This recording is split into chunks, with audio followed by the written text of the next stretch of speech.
Bom dia, sejam bem-vindos à videoconferência da Vivara referente aos resultados do terceiro trimestre de 2020. Informamos que este evento está sendo gravado e traduzido simultaneamente e que todos os participantes estarão apenas ouvindo a videoconferência durante a apresentação da companhia. Em seguida, iniciaremos a sessão de perguntas e respostas. As perguntas recebidas via webcast serão respondidas posteriormente pela equipe de relações com investidores. Agora, gostaríamos de passar a palavra ao Sr. Márcio, que iniciará a apresentação. Por favor, Sr. Márcio, pode prosseguir. Bom dia, obrigado a todos por participarem da nossa teleconferência de resultados do terceiro trimestre. Tenho aqui comigo o Otávio, diretor financeiro, Paulo Kruglenski, VP de Operações, e a Melina Rodrigues, Head de Relações com Investidores. A gente está em salas separadas e por isso que a gente está sem máscara. Os resultados do terceiro trimestre tiveram um significado muito especial para a gente, porque eles marcam o nosso primeiro ano como empresa listada e também por a gente observar sinais bem claros de retomada depois do cenário mais desafiador que a gente já viveu aqui na empresa. Foram 12 meses muito intensos, onde a gente saiu de uma companhia fechada para perseguir sonhos maiores. A gente, desde então, veio buscando mais profissionalização, avanços em governança e caminhos de crescimento mais fortes e diferentes.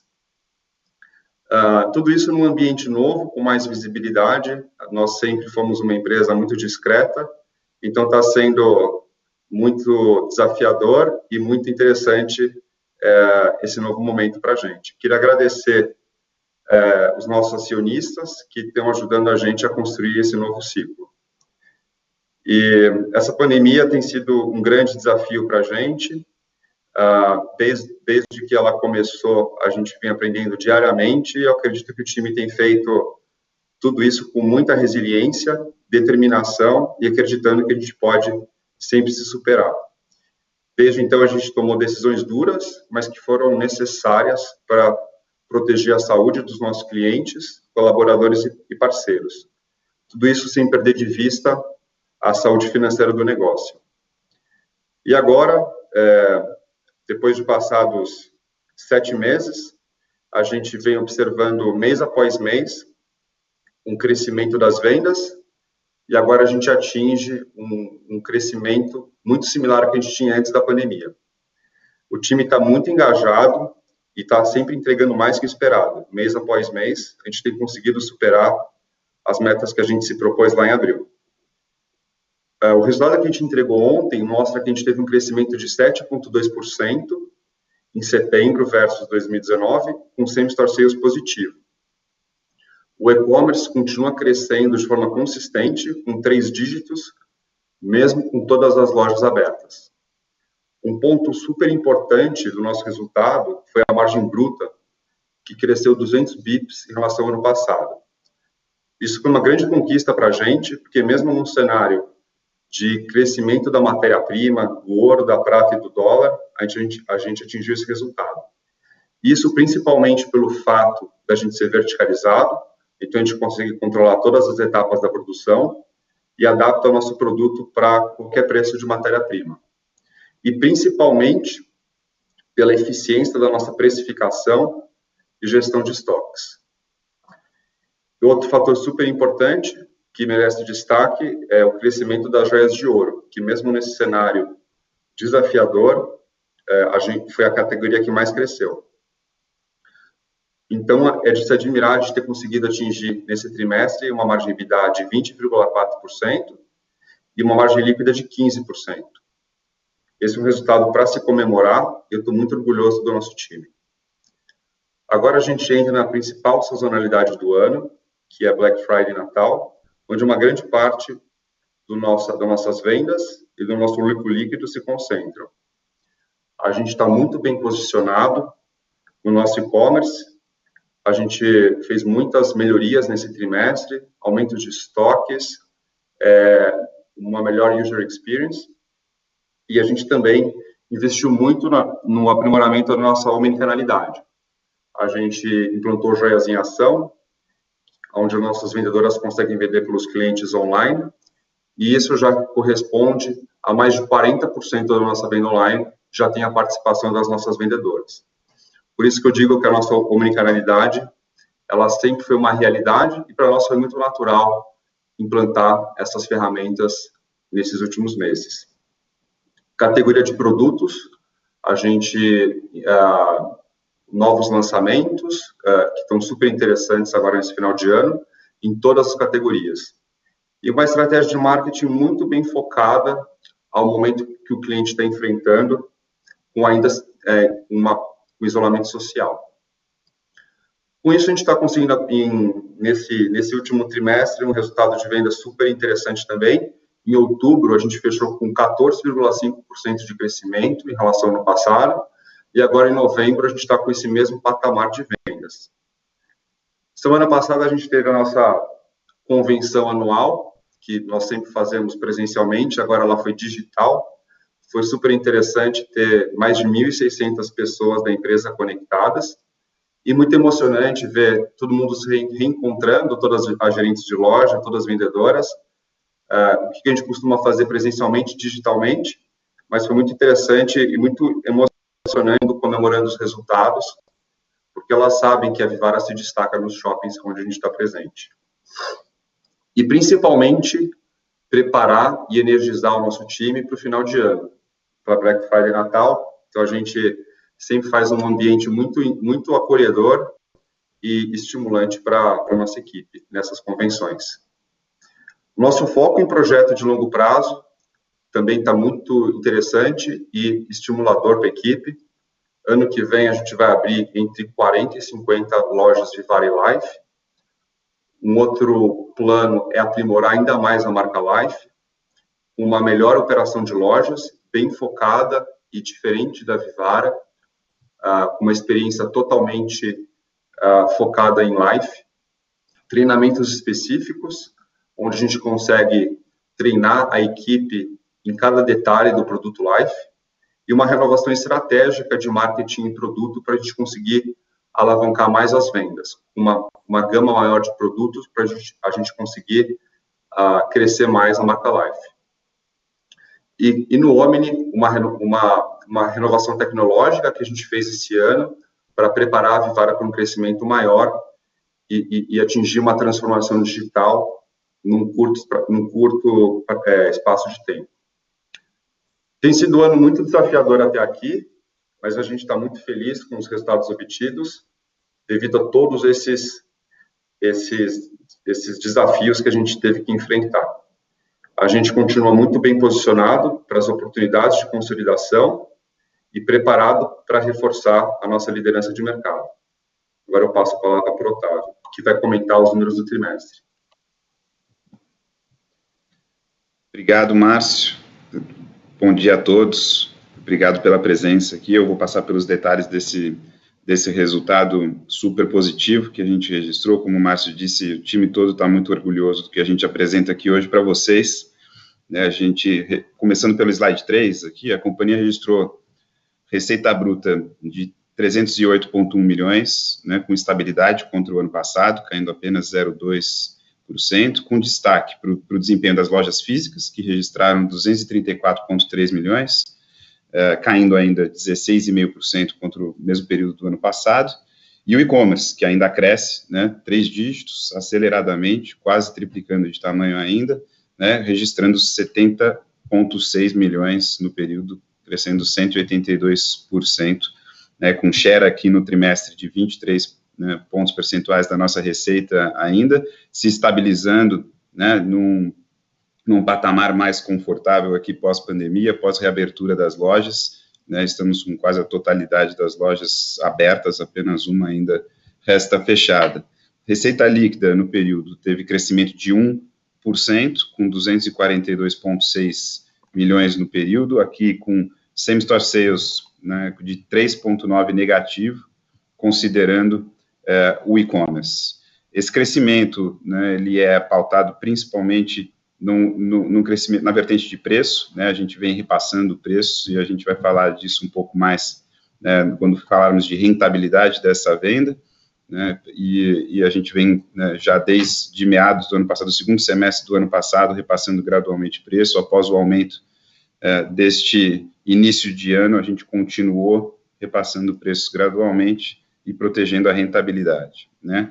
Aqui, importante ainda destacar a evolução que a gente teve no mês a mês, né, a gente, assim como no segundo trimestre, a gente continua acelerando o crescimento de vendas no mês após mês, né, então com destaque para o mês de julho, que havíamos antecipado a vocês na divulgação do trimestre passado, né, os menos 10,3% aqui ainda, com 214 lojas, né, abertas, né, para setembro, onde a gente apresenta já uma evolução mais forte, um crescimento de 7,2%, e o desempenho de outubro aqui, que foi, né, marcou novamente mais um mês de aceleração, agora 2 dígitos de crescimento, 2 dígitos de same-store na casa de 10%, né, o que deixa a gente bastante animado para a entrada nesse grande período de sazonalidade, né.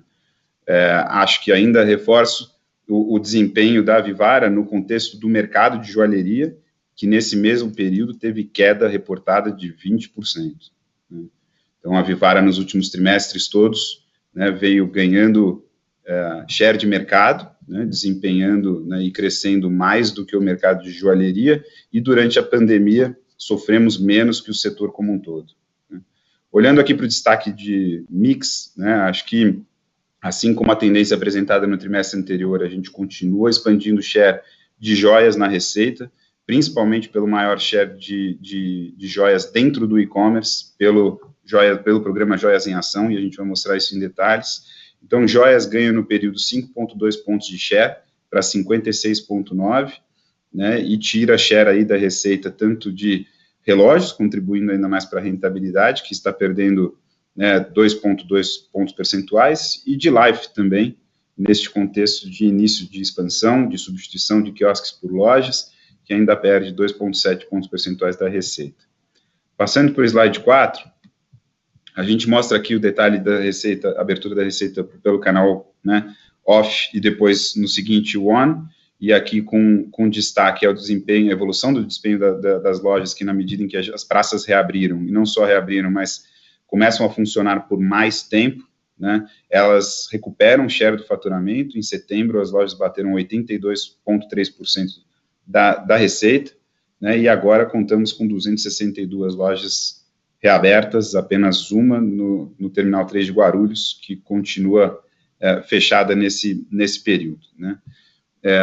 E aqui com destaque também para a evolução da pressão da receita dessas lojas, mesmo com fluxo de clientes ainda bastante restrito em shoppings, com algumas regiões com período de funcionamento também ainda restrito, mas a gente chega num running rate aqui em setembro com apenas 3,2%, né, de pênalti de receita contra esse mesmo período do ano passado, e a tendência ainda melhora agora nesse último mês e nesse início de novembro que vemos aqui. Tá? Aqui a gente continua, né, o mix de venda ainda é, né, bastante forte como tendência para joias, que ganha 5,6 pontos percentuais, né, e detrai receita aqui, assim como da companhia toda, visto no slide anterior, de relógios e Life principalmente. Passando para o slide 5, aqui mostramos, né, essa acomodação que eu falei do próprio e-commerce, né, ele se estabiliza agora, entrou no trimestre ainda representando 1/3 das vendas, né, e agora em setembro representou, né, 16,4% das vendas, tendência bastante similar ainda ao que a gente viu acontecer no mês de outubro. Aqui a gente tem diversas ações da administração da companhia como um todo para a gente ganhar eficiência no e-commerce, além das que a gente já fala bastante, né, do programa do Joias em Ação, do suporte de tecnologia para embasar toda essa nova plataforma, mas a gente evoluiu na habilitação aqui de alternativas mais convenientes para os nossos clientes. A gente habilitou o Same Day Delivery com a Log aqui em São Paulo, né, isso contribuiu bastante para a redução do prazo médio de entrega e para esse ganho de conveniência, para esse ganho de satisfação que a gente está vendo no período. A gente trouxe também na direção de ter menos dependências, né, dessas entregas nossas de correios e na diversificação dos serviços que a gente presta nas diferentes regiões do país. a gente veio diversificando as transportadoras, os prestadores de serviço que nos atendem, trazendo, enfim, nomes conhecidos, né, Transfolha, Jadlog, em diferentes regiões, e apostando também neste ganho de eficiência e custo para nós nesse último trimestre. Foi uma evolução bastante interessante que vimos acontecer aqui ao longo desses últimos meses. Então, conseguimos com isso reduzir o custo unitário de frete, né, com tendências ainda melhor por vir na medida em que a gente, né, ganhar mais escala ainda e reforçar essas parcerias, reduzindo o tempo médio de entrega e retomando agora nos 2 últimos meses, já 3 com outubro, né, o pick-up in store, que obviamente estava inabilitado com as lojas todas fechadas, né. Vale reforçar também a subida do site novo, para quem, né, já teve a oportunidade de ir lá dar uma espiada, o site melhorou muito, né, é um site focado na experiência do cliente, é um site com uma busca, né, um algoritmo de busca muito melhorado, ficou muito mais fácil buscar o teu produto e não importa agora o device que está sendo utilizado, né. Então, essa era né, uma deficiência que carregávamos no passado e que, né, a gente já tinha, né, sinalizado que vínhamos corrigindo isso ao longo do tempo, e agora a gente carrega uma experiência também bastante mais agradável e bastante mais assertiva para os nossos clientes. A gente vem trabalhando, né, clusterização mais eficiente dos clientes, melhorando a maneira com que a gente se comunica com esses clusters diferentes, e com isso a gente vai ganhando eficiência ao longo do tempo, e nisso a gente ainda tem bastante a evoluir.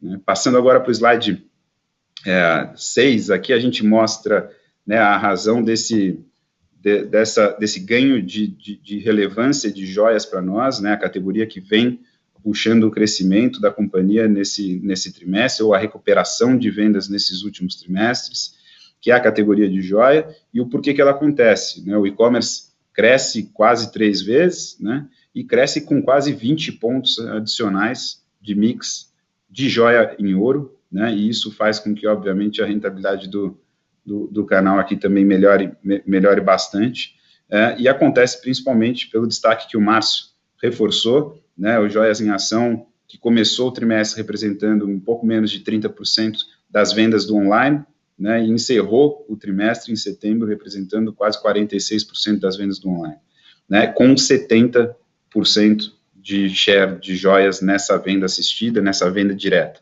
Então, isso continua, né, a carregar essa maior relevância do canal digital para nós, para a Vivara, né, e vai certamente sustentar esse patamar elevado frente ao share de e-commerce que a companhia tinha no pré-pandemia, que estava girando na casa de 8% do faturamento. Né. E passando para o slide 7, agora a gente mostra, né, a evolução do lucro bruto e da margem bruta. A companhia registrou 169,3 milhões de lucro bruto, crescendo aí quase 4% contra o mesmo período do ano passado, e mais importante, ganhando 2 pontos percentuais de rentabilidade, né, para 69,8% de margem.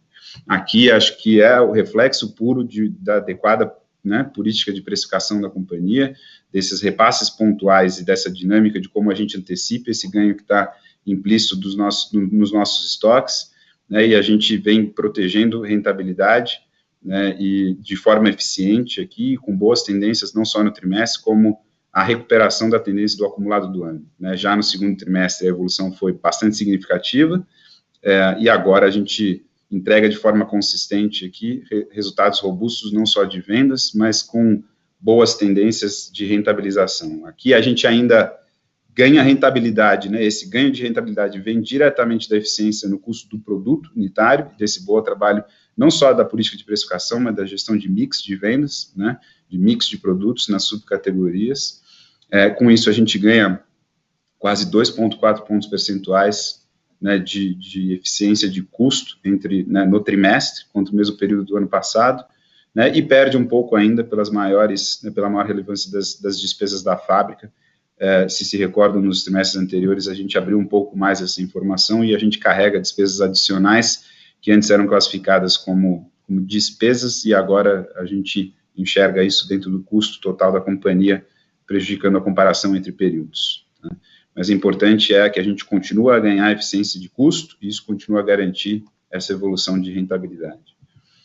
Agora, passando para detalhes das despesas, no slide número 8, aqui a gente mostra a tendência da evolução com as despesas com vendas, né, elas foram 79 milhões aqui no período, né, caindo aqui 0,4% contra o ano passado, então uma boa tendência, um reflexo principalmente, né, da adesão à Lei 14.020 de 2020, né, a antiga MP 936, com redução das jornadas de trabalho e aí ainda, né, com esse benefício de aproveitamento que se estendeu aqui para nós na Vivara, né, até meados do 4º trimestre. Então, a gente vai continuar aqui a apresentar, né, ganhos com esta frente, né, e obviamente, no início do período de 2021, a gente deve voltar a patamares normais de despesas com o pessoal aqui, sem o benefício da adesão à lei. Né? Obviamente, durante todo o período de pandemia e agora, neste 3º trimestre, a gente ainda se engajou em negociações fortes com os shopping centers, né, os lugares onde a gente ocupa, e a gente conseguiu ganhos ainda expressivos, né, maiores aí de 4 milhões de reais no período, nas negociações que tivemos durante esse 3º trimestre. E ainda aqui parcialmente compensados esses dois benefícios pela maior relevância do canal online, né, a linha de fretes pesa um pouquinho mais, né, e a linha de marketing também tem maior relevância contra o mesmo período do ano passado. Olhando agora no slide número 9, as despesas gerais e administrativas, a gente, né, a companhia registrou 24,7 milhões de reais no período, crescendo 17% contra o ano passado, representando 10,2% da receita líquida, e aqui a gente perde 1,4 pontos percentuais de rentabilidade no período. E aqui a gente carrega, assim como nos trimestres anteriores, ainda a tendência de ter uma estrutura administrativa mais recheada, o reforço de governança também, as estruturas de conselhos e comitês que trouxemos, além de, né, novas diretorias e reforço de times estratégicos. Né, e aqui também uma linha que ofende um pouco mais a tendência, a gente também tem investido bastante, né, nesses projetos de omnicanalidade e aceleração do digital, né, e isso versus a tendência do ano passado tem descasado um pouco mais. Passando para o slide número 10, aqui a gente mostra a tendência de EBITDA ajustado ainda aqui no período, né, principalmente para os efeitos de 2019, tá, não tem ajustes aqui né, em 2020, apenas os do IFRS 16 para efeito de comparabilidade, né, e no 19 por causa dos créditos de ICMS na base do PIS/COFINS, que foram bastante relevantes, né, e afetando a rentabilidade operacional da companhia. Então, aqui, excluindo esses efeitos, a companhia registrou 49,6 milhões de EBITDA no período, com queda de 7,4% contra o mesmo período do ano passado, e 20,4% de margem, caindo aí quase 2 pontos percentuais contra o mesmo trimestre do ano passado, né, já voltando a quase patamares similares de rentabilidade do pré-pandemia, com trajetória de aceleração,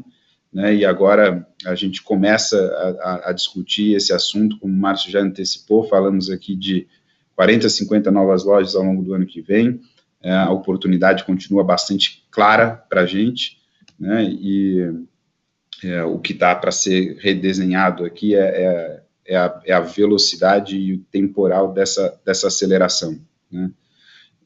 Então, passando aqui para o slide número 11, né, falamos da evolução do lucro líquido, partindo aqui do EBITDA ajustado, então essa pressão de 1,9 pontos percentuais do EBITDA ajustado para o EBITDA, né, recorrente, aqui com os efeitos do IFRS 16, ele se torna quase zero, a companhia apresenta expansão de 0,4%, né, no período para 63,6 milhões de reais de EBITDA, com 26,2% de margem EBITDA no período, né, e aí perdemos 1,9 pontos percentuais aqui com uma maior depreciação, mais relevante pela aceleração de investimentos que fizemos aí desde o segundo semestre do ano passado, né, parcialmente compensado resultado financeiro, né, mais eficiente, caixa líquido pós-IPO, melhores estratégias de investimento, redução do custo médio da dívida, né, contribuindo bastante para esse desempenho.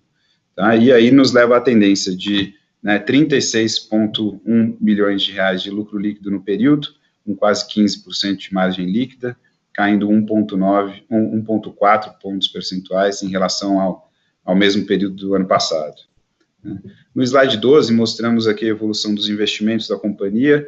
Investimos agora 11,4 milhões no terceiro trimestre de 2020, né, caindo 22% contra o mesmo período do ano passado, representando 4,7% da receita líquida do período.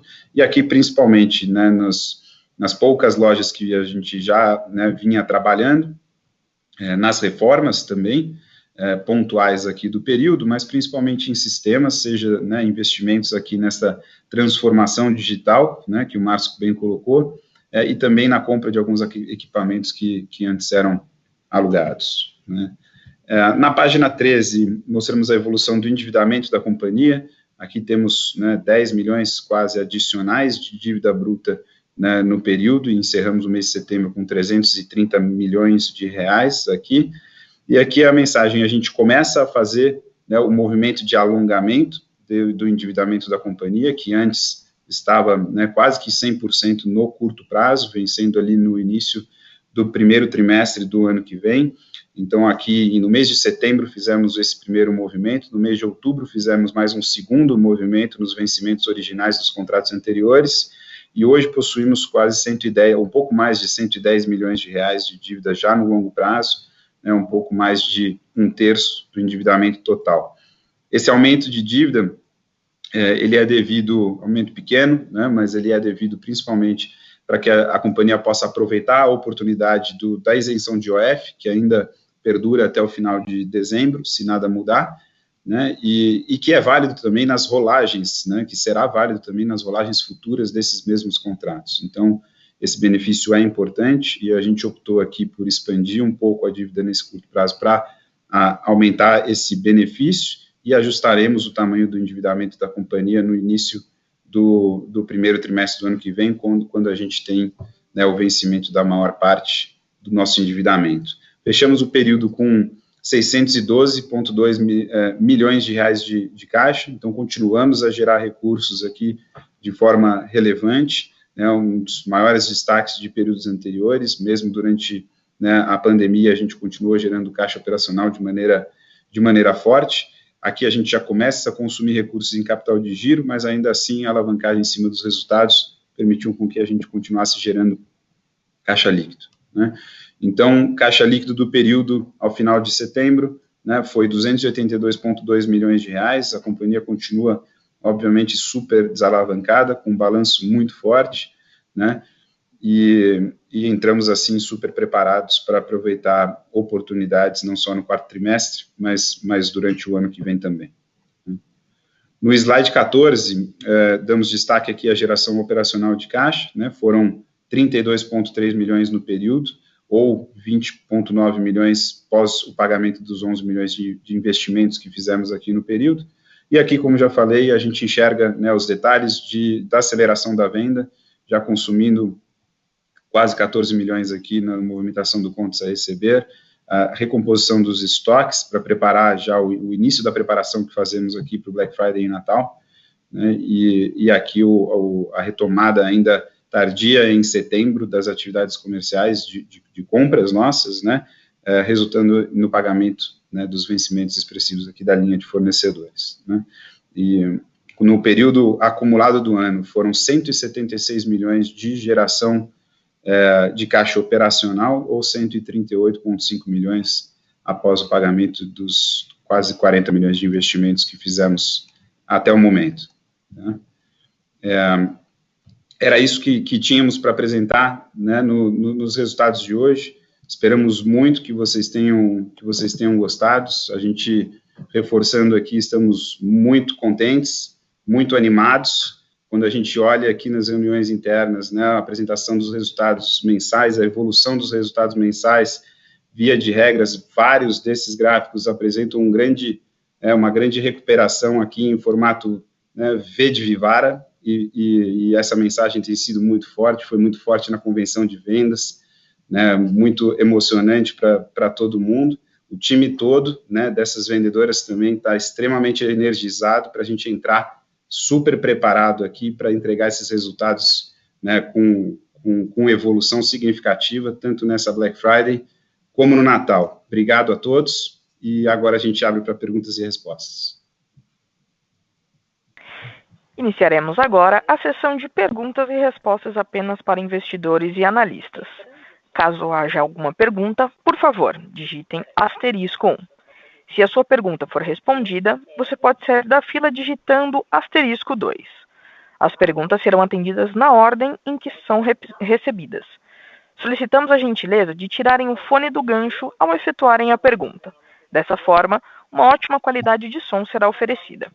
Por favor, aguardem enquanto coletamos as perguntas. Nossa primeira pergunta vem do senhor Gabriel Simões, Itaú BBA. Pessoal, bom dia. Obrigado por pegar minha pergunta.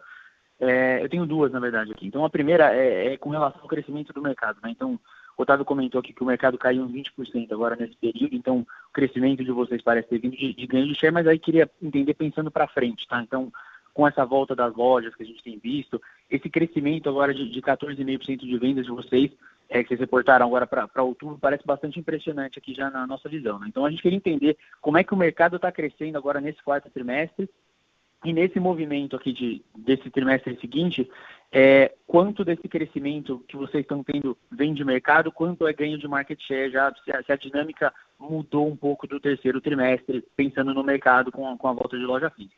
E a segunda pergunta é com relação ao M&A, tá? Então, com a crise aqui, a gente já esperava ver os players menores sofrendo mais, então queria entender como é que vocês estão vendo aí o setor em termos de consolidação. Então, se vocês veem um cenário para o setor aquecido em termos de M&A, e se vocês pensam aí para a companhia potencialmente em fazer algo nesse sentido também, não só fazer o crescimento de maneira orgânica. Obrigado. Obrigado, Gabriel, pela pergunta. Ou pelas perguntas, começando pela sua primeira pergunta aqui, a gente realmente traz dados, né, históricos de base confiável aqui, a gente usa o relatório da Cielo para nos balizar nesse ganho de share histórico que eu mencionei. Infelizmente, a gente não enxerga dados aí desse quarto trimestre, ele tem um lag de publicação e a gente não traz ainda, né, as informações referentes a outubro, por exemplo, né, mas eu acho que pela tendência histórica e pela performance da companhia, pela tendência histórica do setor, né, e pela performance da companhia nesses últimos tempos, eu acredito que esse ganho de market share, ele perdura ainda, né, e ele deve perdurar para frente. Eu acho que essa dinâmica, né, da nossa escala e do nosso benefício pela escala que temos aqui em carregar estoques, né, abundantes, poder repassar esse preço de forma mais gradual do que a maior parte do mercado, isso ainda nos garante, né, uma vantagem estratégica, né, e principalmente nesse momento em que os preços ainda sobem muito, né, acho que ouro, últimos 12 meses, em torno de 70%, né, a prata chegou a subir 120%, agora está ali um pouco na casa, né, mas está o dobro do que estava, né, há um ano atrás, né, e isso, obviamente, traz um benefício para os players um pouco maiores, como nós e outros, mas para o desempenho nesse período.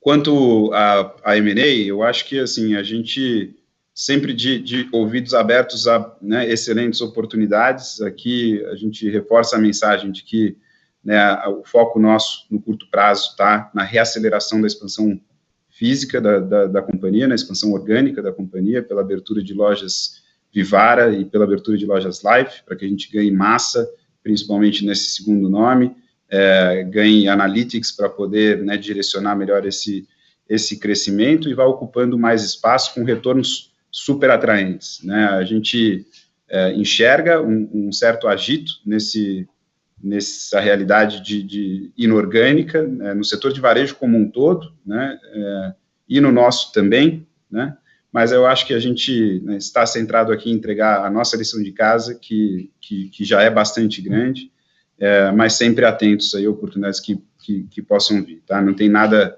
diferente, do que a gente veio comunicando ao longo dos últimos trimestres, né, nesse período. E o Márcio quer me complementar? Para nós é muito importante continuar com a nossa estratégia de ganhar market share. É um mercado muito grande que a gente está inserido, a gente tem 12% desse mercado de joias, de acordo com o Euromonitor. Então, a nossa capacidade de expandir, não só a Vivara como a Life, vão ajudar a gente a aumentar esse percentual. Além disso, a gente está em outras categorias, como eu costumo dizer, de óculos, perfume, acessórios de couro, canetas, e a gente, assim, consegue se inserir em outros mercados, além do nosso principal. Em relação ao M&A, a gente continua abertos, não estamos procurando nada ativamente, mas existe, sim, uma possibilidade de consolidação. A gente vê outras empresas do setor, né, de vestuário, muito ativas. Agora, a gente tem muito para expandir a nossa marca, a gente tem uma posição dominante, né, que é diferente, talvez, de outras empresas, de outros setores do varejo, então isso possibilita a gente a crescer muito com a nossa marca ainda, devido ao nosso share no setor.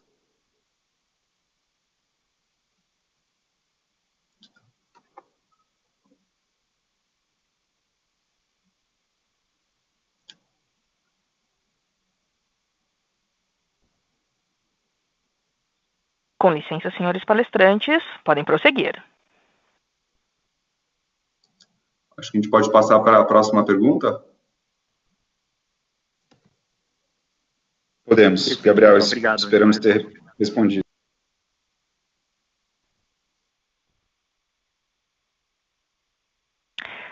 Nossa próxima pergunta vem da senhora Daniela Iyer, XP Investimentos.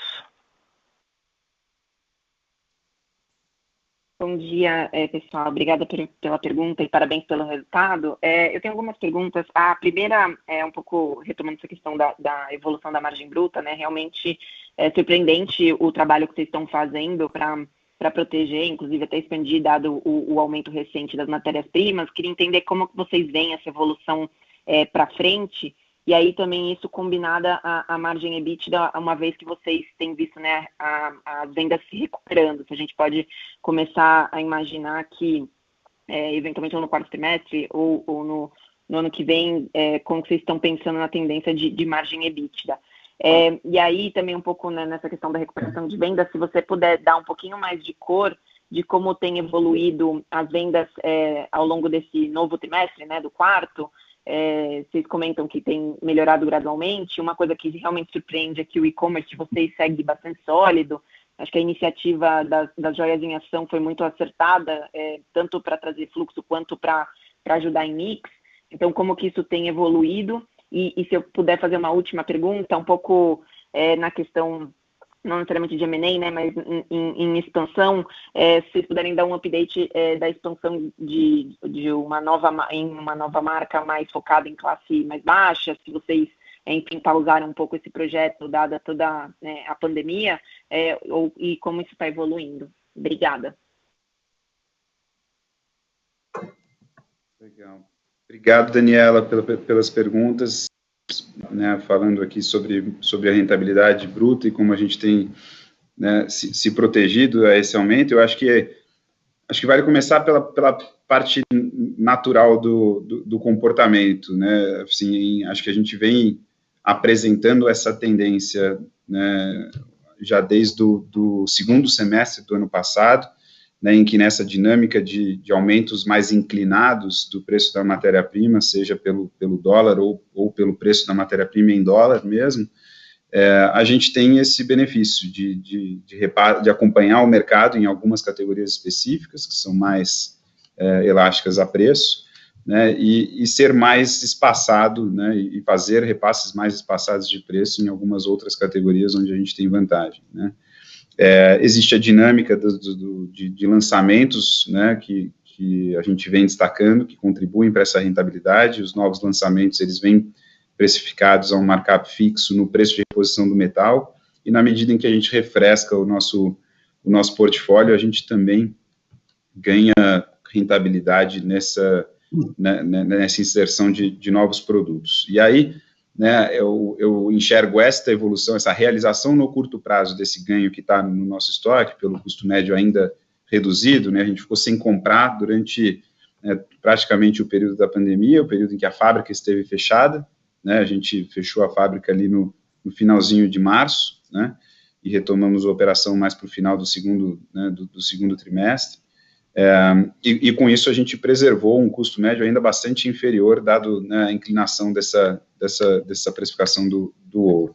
Então, a nossa preocupação em relação a preservar a rentabilidade, na verdade, ela começa muito mais agora, né, nesse quarto trimestre para frente, do que nesse período anterior, na medida em que agora, nessa grande sazonalidade, e durante todo o ano que vem, né, a gente não só gira bastante produtos no estoque, e aí, obviamente, carrega o nosso custo médio com valores mais altos, né, de produtos, né, e a gente também volta a recomprar ouro recorrentemente, mês a mês, né, na medida que a gente precisa, em patamares ainda super elevados frente ao custo médio. Tá? Então, a comparabilidade que a gente tem no quarto trimestre do ano passado é bastante forte nesse sentido. A gente tem um desafio de preservação de rentabilidade já nesse evento de grande sazonalidade, mas vale destacar, né, o volume dessa antecipação. Então, a gente ganha margem agora, com margem aqui na casa de 70%, com margem em setembro, por exemplo, girando, né, em quase 73%. Né, então, a gente realiza um pouco mais agora para absorver parte desse impacto, né, nos períodos subsequentes. Como expectativa, eu acho que, né, a gente deve encerrar o ano aí com uma margem ao redor dos 68%, né, com ainda, né, uma estabilidade boa, né, pouca volatilidade histórica desse número ao longo dos anos, né, mesmo em anos como esses. E eu acho que a gente pode esperar, faremos tudo para que a gente possa preservar este patamar de margem, inclusive ao longo de 2021, na medida em que a gente trabalha para absorver esse aumento de custo. Tá? De novo, não só por repasses contínuos de preço, né, mas por trabalhar no mix que a gente oferece e no produto também, como a gente sempre dividiu com vocês. Em relação à venda... Vai lá, Márcio. Posso pegar? Em relação à venda, a gente tem evoluído em todas as categorias. No terceiro TRI, a gente teve um crescimento maior de ouro, como vocês puderam ver, mais do que, né, prata e relógios. Agora, no quarto TRI, a gente consegue ver relógios e prata acelerando a um nível maior do que a gente teve no terceiro TRI. Então, não só o ouro, que continua crescendo mais do que as outras categorias, mas agora a prata e o relógio também.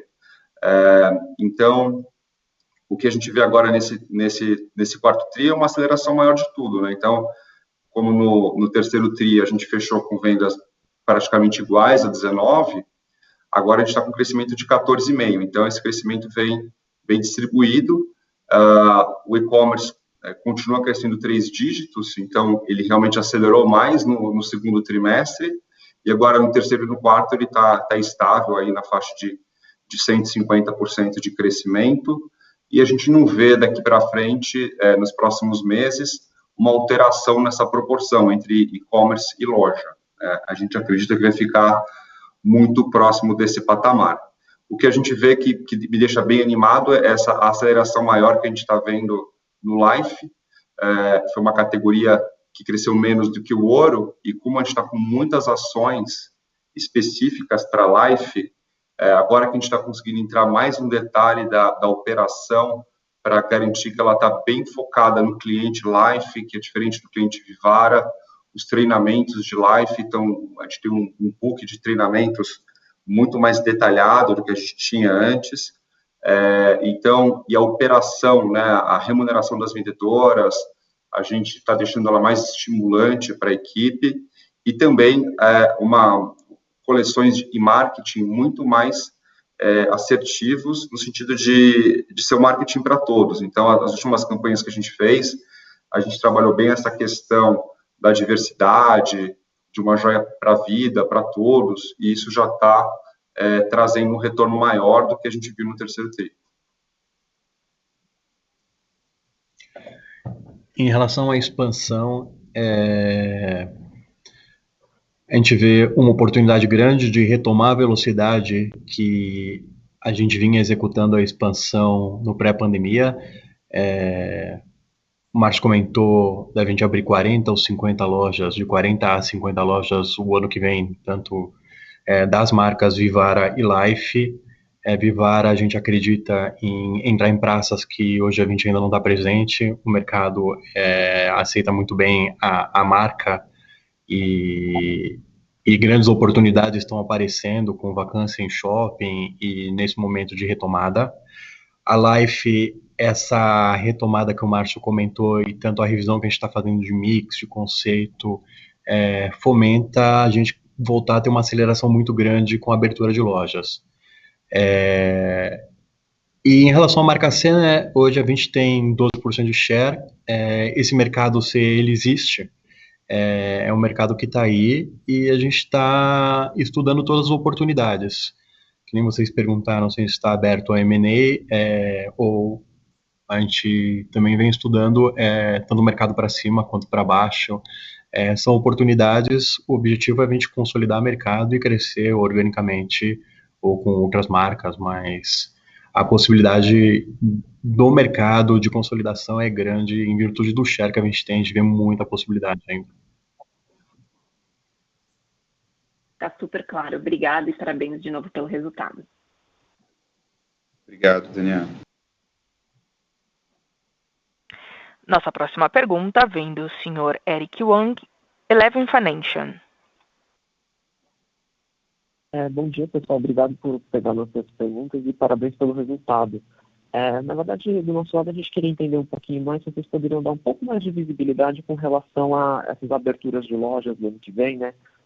Se você já tem uma ideia de mais ou menos quantos por cento seriam Life, quantos por cento seriam Vivara, e também com relação aí aos contratos, né? Como está o andamento em termos de contratos para essas aberturas, se você já tem alguma parte de contratos fechados, como que está o andamento dessa prospecção aí, por favor. A parte de expansão, a gente pensa em abrir de forma mais perene e escalonada no ano que vem, né? Não concentrando em semestres, tá? Até pela nossa capacidade de execução, não trabalhar com picos e vales, tá? A gente está muito próximo dos shoppings e analisando as aberturas. Entre Life e Vivara, depende muito das oportunidades que estão aparecendo, mas pode girar em torno de 50% cada uma, depende muito de pontos, e o Life a gente vem entrando em shoppings já maduros, em marca, em estabelecimentos com uma vacância menor, talvez nesse momento tenha aparecendo uma vacância maior, então é muito de negociação. Mas a gente acredita que dá para fazer um trabalho legal nas duas marcas. Porque para a gente expandir na Vivara é mais fácil, digamos assim, do que para a Life, porque a Vivara, como a gente já está nos shoppings, nos maiores shoppings, é mais fácil da gente achar pontos bons, esquinas boas e corredores bons quando a gente vai abrir uma loja da Vivara. Quando a gente quer abrir uma loja Life, a gente é mais exigente porque a gente está entrando nos melhores shoppings do país. Então, a gente não vai entrar em qualquer ponto que nos ofereça nos melhores shoppings. Então, a gente poderia entrar em mais shoppings Life se a gente quisesse, mas a gente prefere esperar aparecer o ponto ideal. Então, como o Paulo falou, a nossa intenção é abrir metade Life, metade Vivara, mas a gente não achando os pontos ideais para Life, a gente não vai abrir essa mesma proporção para Life. Mas a chance de a gente conseguir atingir esse 50% de Life é muito grande, porque a gente está trabalhando com uma gama de mais de 40 shoppings para abrir Life, então é muito provável que a gente consiga ao menos 25 Lifes, pelo menos entre 20 e 25 Lifes ano que vem. Ótimo, pessoal, super claro, obrigado. Nossa próxima pergunta vem da senhora Olivia Petranilho, JP Morgan. Oi, pessoal, bom dia, obrigada por pegar minha pergunta. Eu tenho 3 perguntas, na verdade. A primeira é, ainda quanto ao plano de expansão, né, acho que a gente está vendo um crescimento ainda bastante acelerado do e-commerce, então eu queria entender se, olhando lá no longo prazo, vocês, essa presença maior do e-commerce muda um pouco a cabeça de vocês do que deveria ser o footprint ideal da empresa, né? A minha segunda pergunta é um pouco olhando para o crescimento, se vocês pudessem falar sobre a performance tanto de preço quanto volume, né? Então, acho que a gente viu um crescimento grande do lado de joias, de ticket médio mais alto, então queria entender como é que foi a performance de volume no TRI. E a terceira pergunta, acho que essa foi uma discussão grande no IPO, e agora que a gente já passou aí um tempo, acho que vocês têm um pouco mais de dado para nos ajudar, mas como é que vocês estão vendo canibalização das lojas standalone da Life versus a loja da Vivara, né, versus o portfólio de Life na loja da Vivara no mesmo shopping? Obrigada. Tá, eu vou buscar responder a sua primeira e a terceira perguntas junto, e aí a segunda eu deixo com o Otávio. Em relação ao crescimento do e-commerce, a gente acredita que agora que ele está nessa faixa de 16%, ele chegou a bater 100%, foi caindo, agora está com 16%, a gente acredita que ele vai estabilizar em algo entre 20% e 25%. No médio prazo. Claro que isso é uma estimativa nossa, a gente nunca ia imaginar que a gente ia estar com 16% esse ano, né? Então, cresceu muito mais do que a gente esperava, mas agora a participação dele caiu mais rápido do que a gente esperava. É impressionante como as lojas já conseguiram atingir esse 85%, mesmo com isolamento social. Então, a gente vê que o ser humano, ele gosta de interagir, os shoppings abriram, eles voltaram para os shoppings. É impressionante ver como agora que os shoppings estão operando 12 horas, o fato de 8 para 12 horas já aumentou demais as vendas de São Paulo. Então, a gente fica muito animado com o fato dos clientes gostarem de tocar no nosso produto para comprar. Então, é uma categoria que realmente a loja física ajuda muito. E eu estou muito animado de ver essa questão da omnicanalidade. Então, hoje, 40% das vendas, né, agora 45% das vendas do site já tem um código de vendedora. Então, me anima muito ver que a gente pode abrir lojas da Vivara em cidades menores e que a gente precisa vender muito pouco para ela se pagar, né? Se eu vender 1,5 milhão, 2 milhões, essas lojas, elas se pagam. E a gente acredita que o fato de a gente estar com essa omnicanalidade muito azeitada vai ajudar a gente a tornar essa loja mais rentável, porque as vendedoras vão poder vender ou no site ou na loja. Então, a gente vê muito mais como uma agregação de valor entre os canais. O fato da gente precisar de vender muito pouco não assusta em nada a gente para crescer mais. Seria um risco se a gente tivesse uma margem bruta pequena, né? E um nível de despesa muito alto. Como a gente não tem, a viabilidade de a gente abrir em shopping lojas, em cidades pequenas, é de fato muito atraente. Então, por isso que a gente não muda nosso plano no longo prazo. O que pode haver é esticar um pouquinho esse tempo, devido a esse crescimento maior do e-commerce do que a gente esperava. Mas o plano está aí, né? O fato da gente ter pouca concorrência deixa a gente muito animado com esse crescimento de lojas físicas no longo prazo. O Otávio, se pudesse pegar agora a segunda pergunta, ou não sei se a Olivia queria repetir. Não, eu pego aqui, Márcio, a segunda pergunta era com referência à tendência de volume que a gente viu nesse trimestre, com os repasses de preço que fizemos. E aqui, no trimestre fechado, companhia como um todo, a gente perdeu cerca de 14% de volume nesse trimestre, né? E aí, com a componente de preço, mais do que compensando esse efeito, né? E aí, como eu falei, né, com destaque principalmente em joias, que tem uma elasticidade muito menor, né, de preço, né? Então, a gente vê preço de joias crescendo aí na casa de 20%, perdendo menos de 10% de volume. Então, isso tem impressionado a gente aqui e com bastante satisfação, e é isso que vem puxando o crescimento da companhia, a performance da companhia. Tá ótimo, obrigada.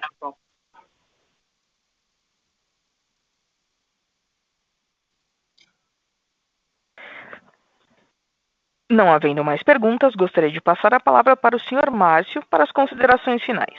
Por favor, Sr. Márcio, pode prosseguir. Obrigado pela presença de todos.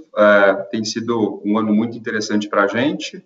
Temos aprendido muito e evoluído como empresa. Então, queria agradecer a todos vocês e bom dia, bom final de semana.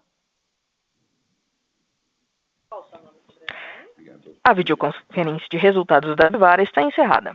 Agradecemos a participação de todos e tenham um bom dia.